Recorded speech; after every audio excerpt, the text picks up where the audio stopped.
प्रिय मित्रों, हम सभी लोग अपने जीवन में ईश्वर का अनुग्रह प्राप्त करना चाहते हैं। हम सभी लोग अपने जीवन में सफलता चाहते हैं। कुछ दिन पहले की बात है, उत्तर भारत के एक बड़े शहर के एक धनी परिवार में मुझे जाने का मौका मिला।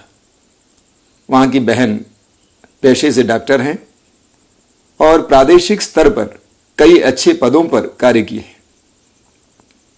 उन्होंने कहा कि कुछ दिन पहले उन्होंने शहर में चुनाव लड़ा था और चुनाव में वो हार गई। उन्होंने अपने दुख को बताया कि अपने ही लोगों ने उनको वोट नहीं दिया, मत नहीं दिया। काफी वार्तालाप चला। उसके बाद मैंने उनको अलग ले जाकर उनसे एक सवाल किया, क्या आप प्रार्थना करती हैं? वे विश्वासी हैं। उन्होंने कहा, मैं प्रार्थना करती हूं। मैंने पूछा, किस समय करती हैं? उन्होंने कहा, रात के समय। मैंने पूछा, कितनी देर करती हैं? उन्होंने कहा, 5 मिनट। मुझे आश्चर्य हुआ, 5 मिनट? 24 घंटा देने वाले ईश्वर को 5 ही मिनट आप दे पाती हैं। 5 मिनट से आप क्या उम्मीद रखते हैं? ईश्वर से आप क्या उम्मीद रख सकते हैं?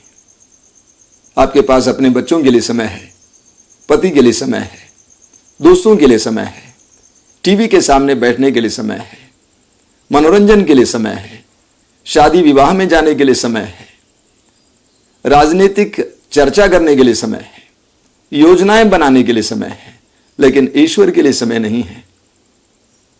मैं सोचता हूं कि इस दुनिया में बहुत सारे लोग भी ऐसे ही हैं। वे ईश्वर को समय देने के लिए तत्पर नहीं है। वे ईश्वर से बहुत सारी कृपाएं प्राप्त करना चाहते हैं, लेकिन वे ईश्वर से जुड़ने के लिए तैयार नहीं है।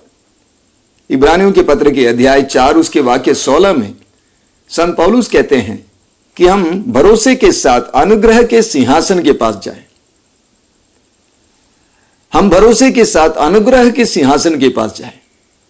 यदि हम अनुग्रह के सिंहासन के पास ना जाएं तो हमें कैसे अनुग्रह प्राप्त होगा? मुझे लगता है कि कई लोग ईश्वर को गलत समझते हैं। We misjudge God. हमारे अंदर ईश्वर के बारे में गलत गलत धारणाएं हैं। मुझे कई युवक युवतियों से मिलने का भी मौका मिलता है। वे कहा करते हैं, हमने प्रार्थना की, हमें कुछ नहीं मिला। हमने ईश्वर पर विश्वास किया, लेकिन हमें कुछ नहीं मिला। ईश्वर प्रार्थना नहीं सुनता है, ईश्वर देखता नहीं है, हमारी आवश्यकताओं को जानता नहीं है। इस प्रकार की कई शिकायतें हमें सुनने को मिलती है। हमने ईश्वर को गलत समझा है। यूहन्ना के सुसमाचार के अध्याय 15 उसके वाक्य 8 में प्रभु यीशु कहते हैं, मेरे पिता की महिमा इसमें है कि तुम बहुत फल उत्पन्न करो और तुम मेरे शिष्य बने रहो। मेरे पिता की महिमा इसमें है कि तुम बहुत फल उत्पन्न करो और मेरे शिष्य बने रहो। ईश्वर की महिमा इसमें है कि आप बहुत फल उत्पन्न करें, हर क्षेत्र में, हर स्तर पर बहुत फल उत्पन्न करें, आप विकसित हों। यह ईश्वर की इच्छा है। ईश्वर की महिमा इसमें है। क्या कोई माली कभी चाहेगा कि मेरे गुलशन में अच्छे फूल ना हो? उस माली की गरिमा और महिमा इस बात में है कि उसके गुलशन में ढेर सारे अच्छे फूल हों। मत्ती के सुसमाचार के अध्याय 7 उसके 11 में प्रभु यीशु कहते हैं, बुरे होने पर भी तुम अपने बच्चों को सहज ही अच्छी चीजें देते हो, तो तुम्हारे स्वर्गीय पिता मांगने वालों को अच्छी चीजें क्यों नहीं देगा? क्या आप में से कोई ऐसा पिता है, मां है, जो अपने बच्चों के लिए अच्छी चीजों का प्रबंध नहीं करेगा? क्या आप अपने बच्चों के लिए अच्छा भविष्य नहीं चाहेंगे? तो हमारा स्वर्गीय पिता हमारे लिए क्यों अच्छा भविष्य नहीं चाहेगा? मेरा यह पूर्ण विश्वास है कि हम सब के लिए ईश्वर की एक विशेष योजना है। यिर्मयाह नबी के ग्रंथ उसके अध्याय 29 वाक्य 11 में प्रभु कहते हैं, तुम्हारे लिए निर्धारित योजनाएं मैं जानता हूं। तुम्हारे हित के लिए योजनाएं, तुम्हारे अहित के लिए नहीं, तुम्हारे लिए आशामय भविष्य की योजनाएं। मेरे प्रियो, हम सब के लिए ईश्वर के हृदय में आशामय भविष्य की योजनाएं हैं, लेकिन उसे जानने के लिए, उसे प्राप्त करने के लिए हमें उनके पास जाना होगा। तो प्रभु यीशु कहते हैं कि मेरे पिता की महिमा इसमें है कि तुम बहुत फल उत्पन्न करो और मेरे शिष्य बने रहो। मैंने देखा है कि कई लोग जब बहुत और अच्छे फल उत्पन्न करने लगते हैं तो वो यीशु को छोड़ देते हैं, यीशु को दूसरा स्थान देते हैं, यीशु का शिष्यत्व भूल जाते हैं। प्रभु चाहता है कि हम बहुत फल उत्पन्न करें, और प्रभु ने हमें यह भी बताया है कि हम कैसे बहुत फल उत्पन्न करें। यूहन्ना का सुसमाचार अध्याय 15 वाक्य 5, प्रभु यीशु कहते हैं, जो मुझ में रहता है और मैं जिसमें रहता हूं वही बहुत फल उत्पन्न करता है। जो मुझ में रहता है और मैं जिसमें रहता हूं वही बहुत फल उत्पन्न करता है। जो ईश्वर से जुड़े रहता है वही बहुत फल उत्पन्न करता है। हमें ईश्वर के करीब आना होगा। मकाबियों के दूसरे ग्रंथ के अध्याय 15 में उसके वाक्य 27 में हमें एक बहुत सुंदर वचन पढ़ने को मिलता है। मकाबियों का दूसरा ग्रंथ अध्याय 15 वाक्य 27 में हम पढ़ते हैं। उस अध्याय में हम पढ़ते हैं कि निकानोर नामक एक शासक यहूदियों पर आक्रमण करना चाहा, और उसने विश्राम दिन को चुना, जिस दिन यहूदी पवित्र मानते हैं और उस दिन कोई काम नहीं करना चाहते हैं। लेकिन हम उस अध्याय में पढ़ते हैं कि यहूदियों ने ईश्वर से प्रार्थना की। ईश्वर की दुहाई देने के बाद वे लड़ने के लिए गए।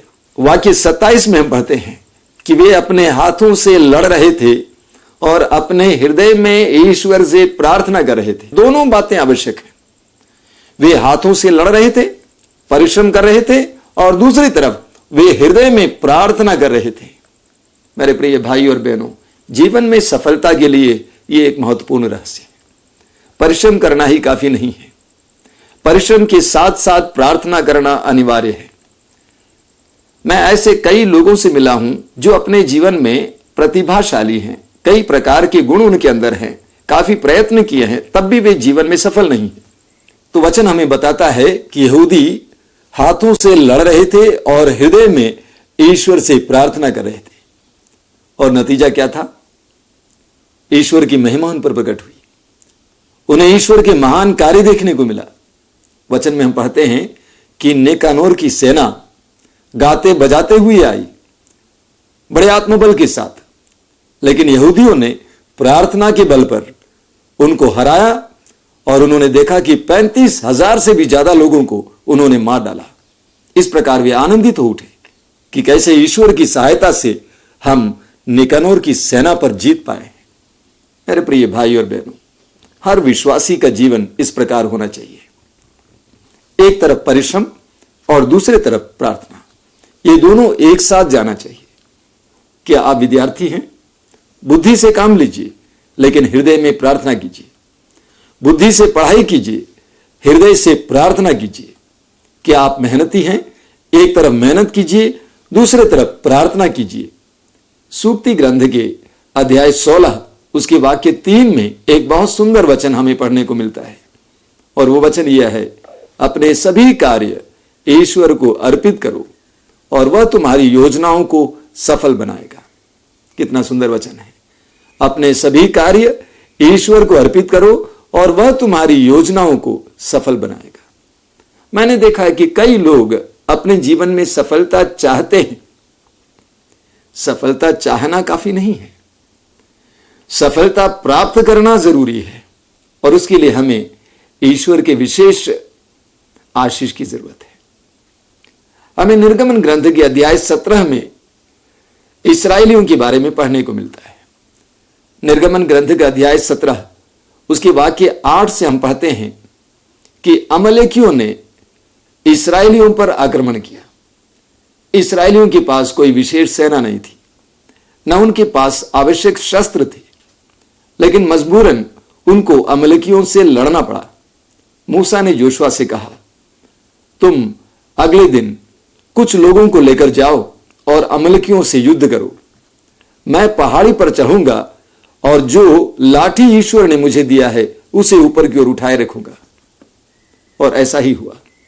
अगले दिन सुबह जोशुआ कुछ लोगों को लेकर मैदान में लड़ने के लिए जाते हैं, और दूसरी तरफ मूसा पहाड़ पर चढ़ जाते हैं हूर और हारून के साथ। मूसा ने अपने दोनों हाथों को ऊपर उठाए रखा, और मूसा ने देखा कि जब जब उनके हाथ नीचे आए अमलेकी प्रबल हुए और इस्राएली हार रहे थे। मूसा ने देखा कि इस्राएलियों के हारने का कारण मूसा के दोनों हाथों का नीचे आना है। इसलिए मूसा ने अपने दोनों हाथों को ऊपर उठाए रखा। जब वे थक गए तो वे एक पत्थर पर बैठ गए और हारून और हूर ने उनके दोनों हाथों को ऊपर उठाए रखा। देखिए, मूसा के हाथ के नीचे आने से अमलेकी लोग जीतते गए और इस्राएली हारते गए। कुछ दिन पहले एक बिजनेसमैन ने मुझसे कहा कि देखिए, मेरा समूचा बिजनेस ईश्वर पर निर्भर है। एक चीज मैंने देखी है, जब जब मेरी प्रार्थना कमजोर हो गई तब तब मेरा बिजनेस डाउन हुआ। जहां जहां प्रार्थना कमजोर होती है वहां वहां लोग थकने लगते हैं, हारने लगते हैं, निराश होने लगते हैं, उदास होने लगते हैं, विफलता प्राप्त करने लगते हैं। मूसा ने जोशुआ से कहा, लोगों को लेकर मैदान में जाओ और तुम लड़ाई करो। मैं, हारून और हूर पहाड़ पर चढ़कर अपने हाथों को ईश्वर की ओर उठाएंगे। कितना सुंदर निर्णय है। मैं सोचता हूं कि हमारे परिवारों में, हमारे व्यक्तिगत जीवन में ऐसा निर्णय लिया जाना चाहिए। एक तरफ जोशुआ लोगों के सहारे लड़ रहा है और दूसरी तरफ मूसा हारून और हूर के साथ ईश्वर की ओर अपने हाथ उठाए हुए हैं।